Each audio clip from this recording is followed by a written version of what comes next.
Hello friends, I hope you are doing well. Today we'll talk about how to fix or how to solve the problem of Everand app weekly on settings. Here we go to apps, default apps, app settings. Then here we search about Everand app.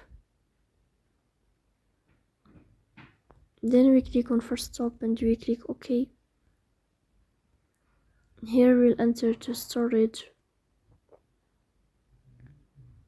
Then we click on clear cache. Here we'll turn off your Wi-Fi and we'll turn on your Wi-Fi again to fix that problem. So that's all. Don't forget to support us by like and subscribe.